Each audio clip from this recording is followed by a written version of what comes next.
Isla Nublar. With a whine, the rotors began to swing in circles overhead, casting shadows on the runway of San Jose Airport. Grant listened to the crackle in his earphones as the pilot talked to the tower. They had picked up another passenger in San Jose, a man named Dennis Nedry, who had flown in to meet them. He was fat and sloppy, eating a candy bar, and there was sticky chocolate on his fingers and flecks of aluminum foil on his shirt.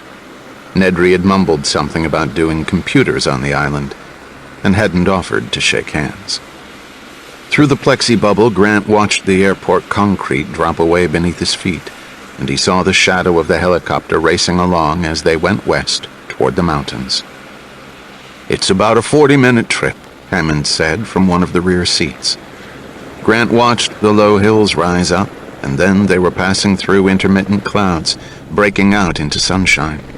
The mountains were rugged, though he was surprised at the amount of deforestation, acre after acre of denuded, eroded hills.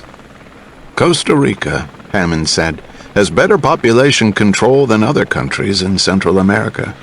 But even so, the land is badly deforested. Most of this is within the last 10 years. They came down out of the clouds on the other side of the mountains, and Grant saw the beaches of the west coast. They flashed over a small coastal village. "Bahia Anasco," the pilot said. "Fishing village." He pointed north. "Up the coast there you see the Cabo Blanco Preserve. They have beautiful beaches." The pilot headed straight out over the ocean. The water turned green and then deep aquamarine. The sun shone on the water. It was about 10 in the morning. "Just a few minutes now," Hammond said, "and we should be seeing Isla Nublar." Isla Nublar, Hammond explained, was not a true island. Rather, it was a seamount, a volcanic upthrusting of rock from the ocean floor. "Its volcanic origins can be seen all over the island," Hammond said. "There are steam vents in many places, and the ground is often hot underfoot. Because of this, and also because of prevailing currents, Isla Nublar lies in a foggy area. As we get there, you will see. Ah, there we are." The helicopter rushed forward, low to the water. Ahead, Grant saw an island, rugged and craggy, rising sharply from the ocean. "Christ, it looks like Alcatraz," Malcolm said. Its forested slopes were wreathed in fog, giving the island a mysterious appearance. "Much larger, of course," Hammond said. 8 miles long and 3 miles wide at the widest point. In total, some 22 square miles, making it the largest private animal preserve in North America. The helicopter began to climb and headed toward the north end of the island. Grant was trying to see through the dense fog. "It's not usually this thick," Hammond said. He sounded worried. At the north end of the island, the hills were highest, rising more than 2,000 feet above the ocean. The tops of the hills were in fog, but Grant saw rugged cliffs and crashing ocean below. The helicopter climbed above the hills. "Unfortunately," Hammond said, "we have to land on the island. I don't like to do it because it disturbs the animals, and it's sometimes a bit thrilling." Hammond's voice cut off as the pilot said, "Starting our descent now. Hang on, folks." The helicopter started down, and immediately they were blanketed in fog. Grant heard a repetitive electronic beeping through his earphones, but he could see nothing at all. Then he began dimly to discern the green branches of pine trees reaching through the mist. Some of the branches were close. "How the hell is he doing this?" Malcolm said, but nobody answered.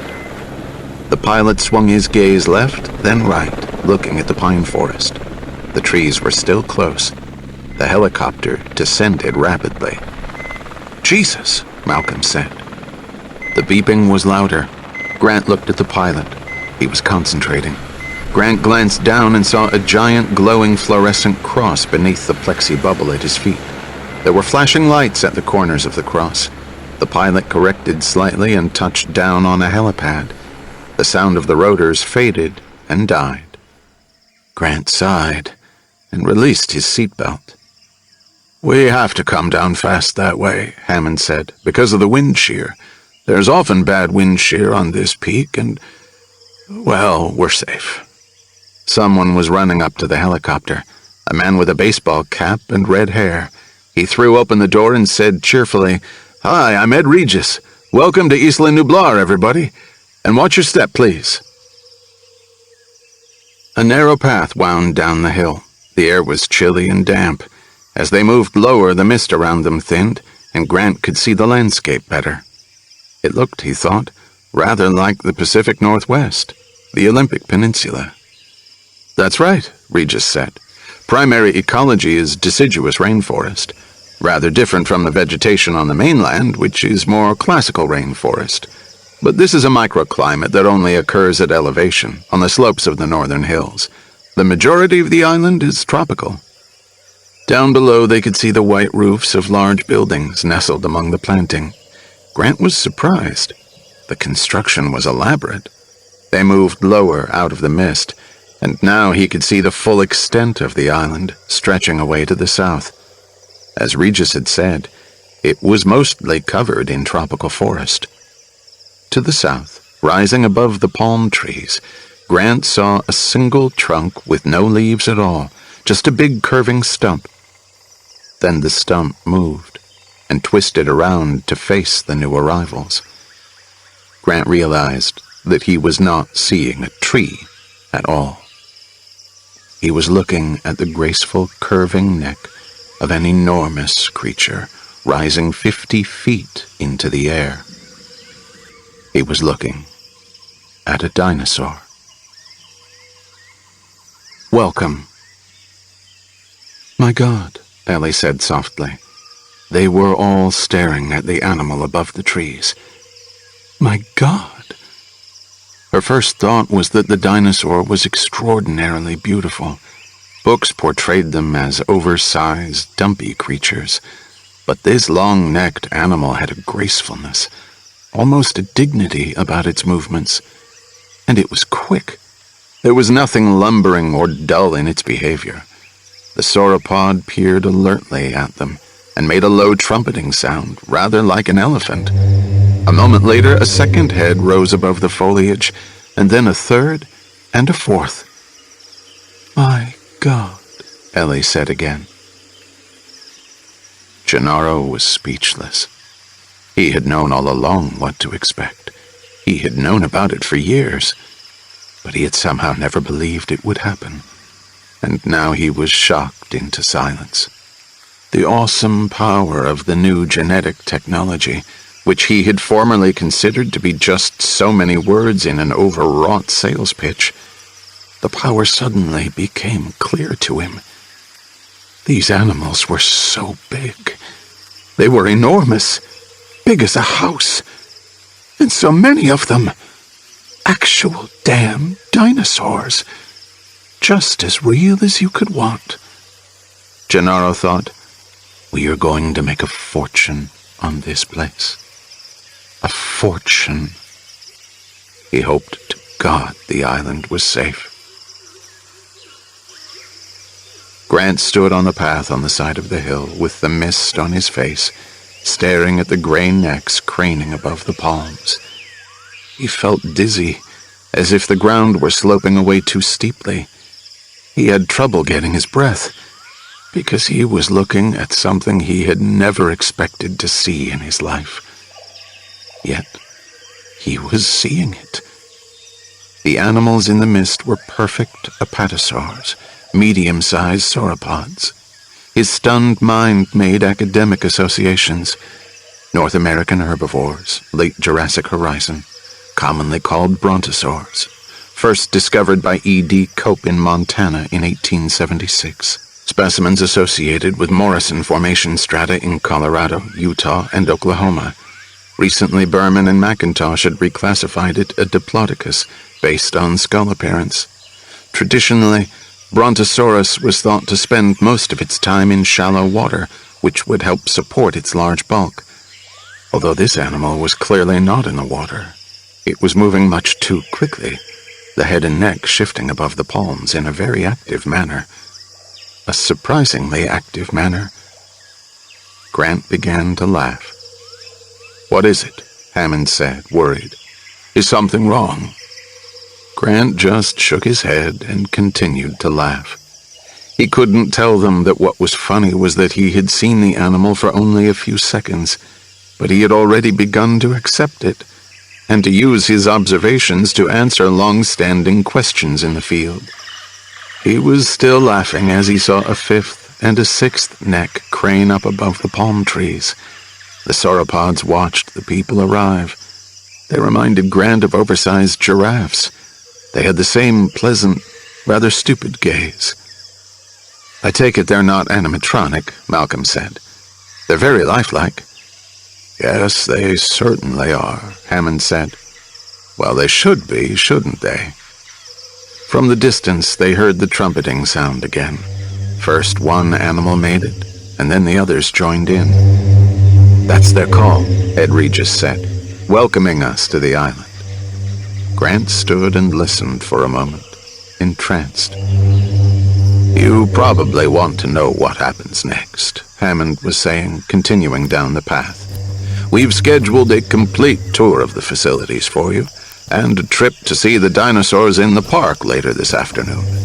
I'll be joining you for dinner, and we'll answer any remaining questions you may have then. Now, if you'll go with Mr. Regis." The group followed Ed Regis toward the nearest buildings. Over the path, a crude, hand-painted sign read, "Welcome to Jurassic Park." Third iteration. Details emerge more clearly as the fractal curve is redrawn. Ian Malcolm. Jurassic Park. They moved into a green tunnel of overarching palms leading toward the main visitor building. Everywhere, extensive and elaborate planting emphasized the feeling that they were entering a new world, a prehistoric tropical world, and leaving the normal world behind. Ellie said to Grant, "They look pretty good." "Yes," Grant said. "I want to see them up close. I want to lift up their toe pads and inspect their claws and feel their skin and open their jaws and have a look at their teeth. Until then, I don't know for sure. But yes, they look good." "I suppose it changes your field a bit," Malcolm said. Grant shook his head. "It changes everything," he said. For 150 years, ever since the discovery of gigantic animal bones in Europe, the study of dinosaurs had been an exercise in scientific deduction. Paleontology was essentially detective work, searching for clues in the fossil bones and the trackways of the long-vanished giants. The best paleontologists were the ones who could make the most clever deductions. And all the great disputes of paleontology were carried out in this fashion, including the bitter debate, in which Grant was a key figure, about whether dinosaurs were warm-blooded. Scientists had always classified dinosaurs as reptiles, cold-blooded creatures drawing the heat they needed for life from the environment. A mammal could metabolize food to produce bodily warmth, but a reptile could not. Eventually, a handful of researchers, led chiefly by John Ostrom and Robert Baker at Yale, began to suspect that the concept of sluggish, cold-blooded dinosaurs was inadequate to explain the fossil record.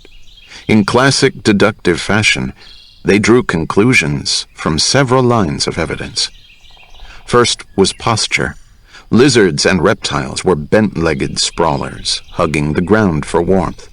Lizards didn't have the energy to stand on their hind legs for more than a few seconds, but the dinosaurs stood on straight legs, and many walked erect on their hind legs. Among living animals, erect posture occurred only in warm-blooded mammals and birds. Thus, dinosaur posture suggested warm-bloodedness.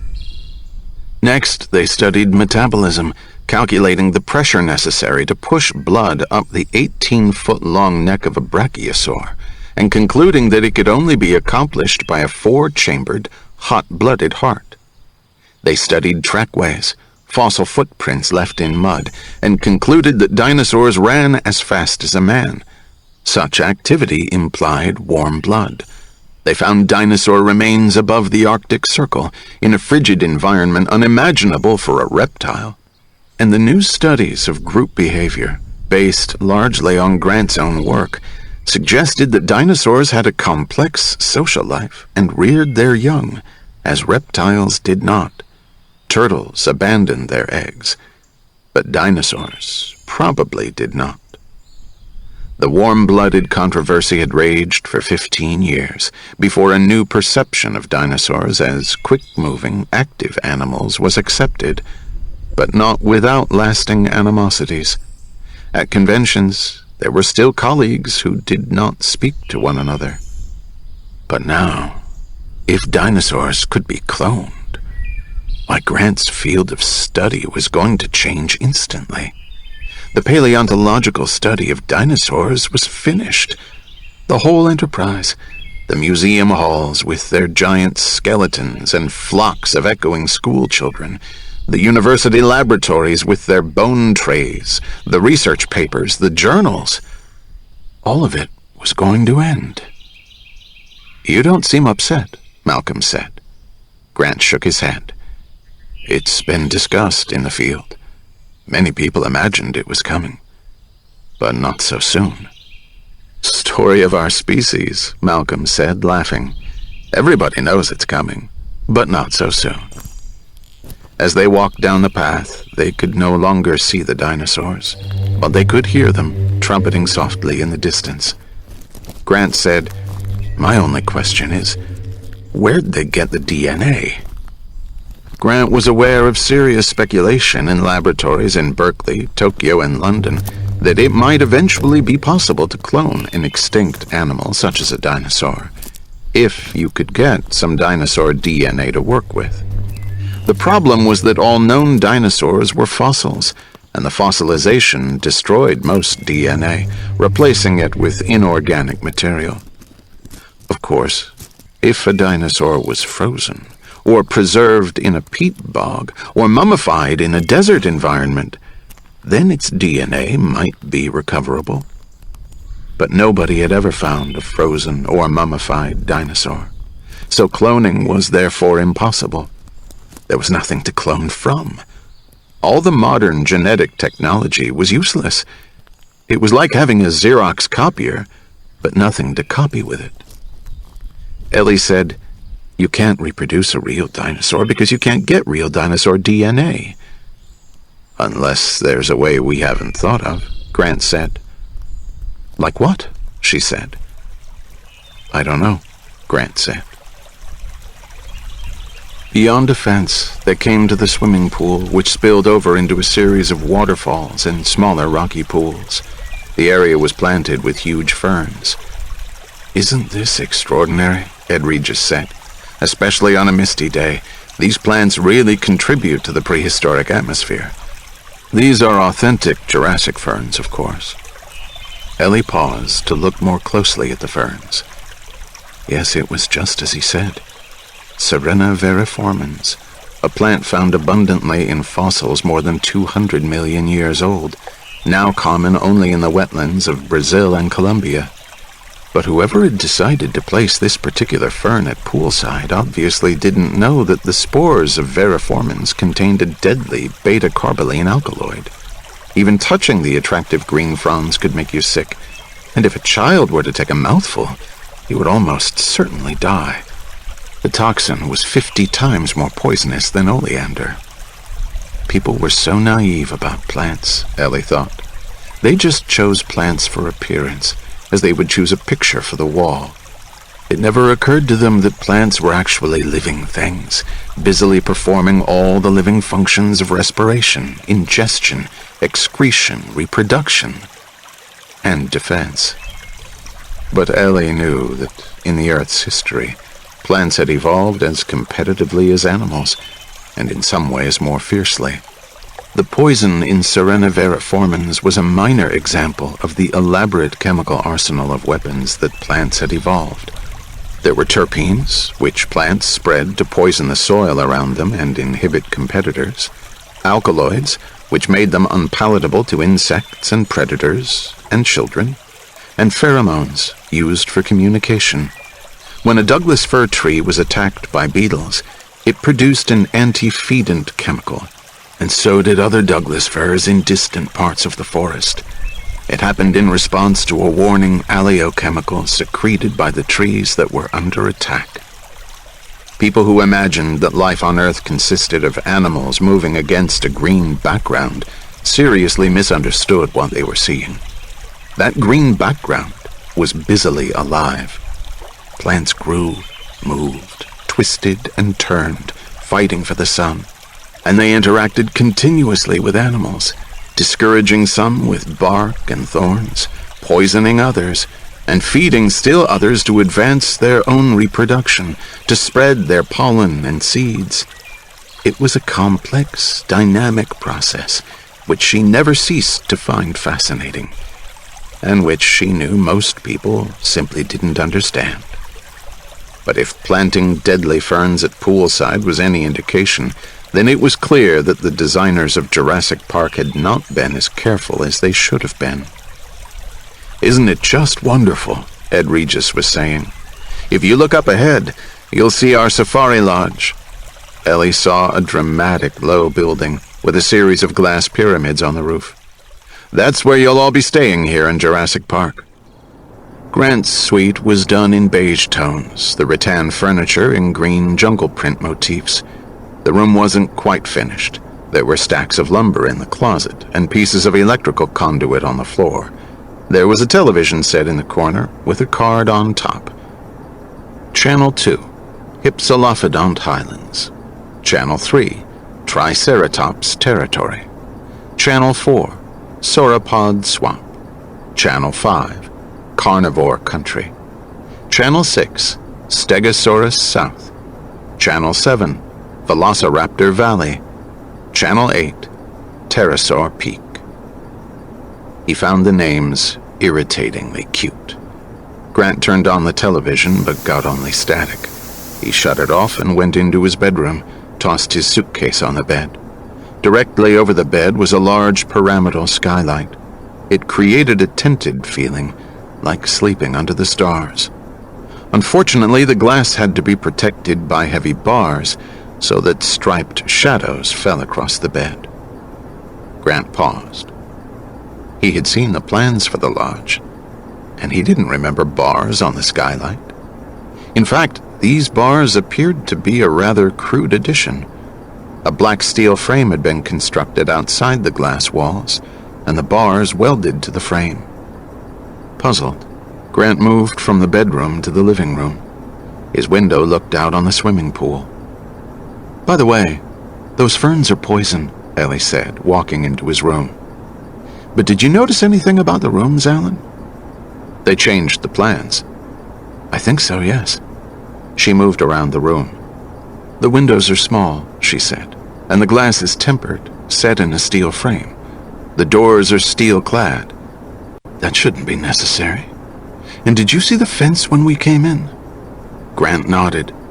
The entire lodge was enclosed within a fence, with bars of inch-thick steel. The fence was gracefully landscaped and painted flat black to resemble wrought iron, but no cosmetic effort could disguise the thickness of the metal, or its 12-foot height. "I don't think the fence was in the plans either," Ellie said. "It looks to me like they've turned this place into a fortress." Grant looked at his watch. "We'll be sure to ask why," he said. "The tour starts in 20 minutes. When dinosaurs ruled the earth. They met in the visitor building, 2 stories high and all glass with exposed black anodized girders and supports. Grant found it determinedly high-tech. There was a small auditorium dominated by a robot Tyrannosaurus Rex, poised menacingly by the entrance to an exhibit area labeled "When Dinosaurs Ruled the Earth." Farther on were other displays. "What is a Dinosaur?" and "The Mesozoic World." But the exhibits weren't completed. There were wires and cables all over the floor. Gennaro climbed up on the stage and talked to Grant, Ellie, and Malcolm, his voice echoing slightly in the room. Hammond sat in the back, his hands folded across his chest. We're about to tour the facilities, Gennaro said. I'm sure Mr. Hammond and his staff will show everything in the best light. Before we go, I wanted to review why we're here and what I need to decide before we leave. Basically, as you all realize by now, this is an island in which genetically engineered dinosaurs have been allowed to move in a natural park-like setting, forming a tourist attraction. The attraction isn't open to tourists yet, but it will be in a year. Now, my question for you is a simple one. Is this island safe? Is it safe for visitors? And is it safely containing the dinosaurs? Gennaro turned down the room lights. There are two pieces of evidence that we have to deal with. First of all, there is Dr. Grant's identification of a previously unknown dinosaur on the Costa Rican mainland. This dinosaur is known only from a partial fragment. It was found in July of this year, after it supposedly bit an American girl on a beach. Dr. Grant can tell you more later.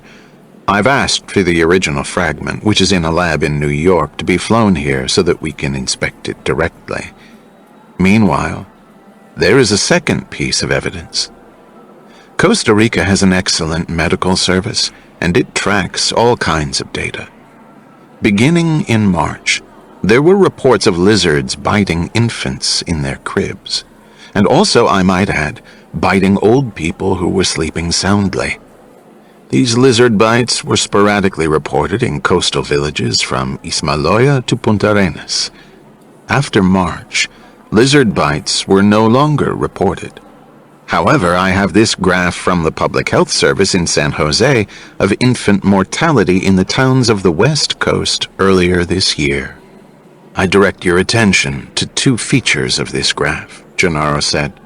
First, infant mortality is low in the months of January and February, then spikes in March, then it's low again in April.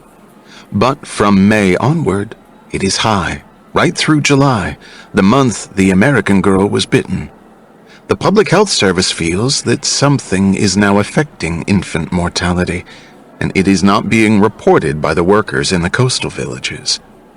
The second feature is the puzzling bi-weekly spiking, which seems to suggest some kind of alternating phenomenon is at work. The lights came back on. All right, Gennaro said. That's the evidence I want explained. Now, are there any... We can save ourselves a great deal of trouble, Malcolm said. I'll explain it for you now. You will? Gennaro said. Yes, Malcolm said.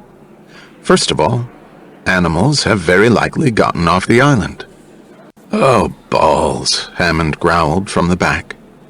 And second, the graph from the Public Health Service is almost certainly unrelated to any animals that have escaped. Grant said, How do you know that? You'll notice that the graph alternates between high and low spikes, Malcolm said.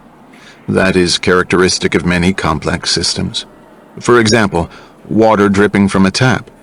If you turn on the faucet just a little, you'll get a constant drip, drip, drip. But if you open it a little more, so that there's a bit of turbulence in the flow, then you'll get alternating large and small drops. Drip, drip, drip, drip. Like that. You can try it yourself. Turbulence produces alternation. It's a signature. And you will get an alternating graph like this for the spread of any new illness in a community. But why do you say it isn't caused by escaped dinosaurs? Grant said. Because it is a non-linear signature, Malcolm said. You'd need hundreds of escaped dinosaurs to cause it. And I don't think hundreds of dinosaurs have escaped. So I conclude that some other phenomenon, such as a new variety of flu, is causing the fluctuations you see in the graph. Gennaro said, But you think that dinosaurs have escaped? Probably, yes. Why? Because of what you are attempting here. Look, this island is an attempt to recreate a natural environment from the past, to make an isolated world where extinct creatures roam freely, correct? Yes. But from my point of view, such an undertaking is impossible. The mathematics are so self-evident that they don't need to be calculated. It's rather like my asking you whether, on $1 billion in income, you had to pay tax. You would need to pull out your calculator to check. You'd know tax was owed. And, similarly, I know overwhelmingly that one cannot successfully duplicate nature in this way, or hope to isolate it. Why not? After all, there are zoos. Zoos don't recreate nature, Malcolm said. Let's be clear. Zoos take the nature that already exists and modify it very slightly to create holding pens for animals. Even those minimal modifications often fail. The animals escape with regularity. But a zoo is not a model for this park. This park is attempting something far more ambitious than that. Something much more akin to making a space station on Earth. Gennaro shook his head. I don't understand. Well, it's very simple. Except for the air, which flows freely. Everything about this park...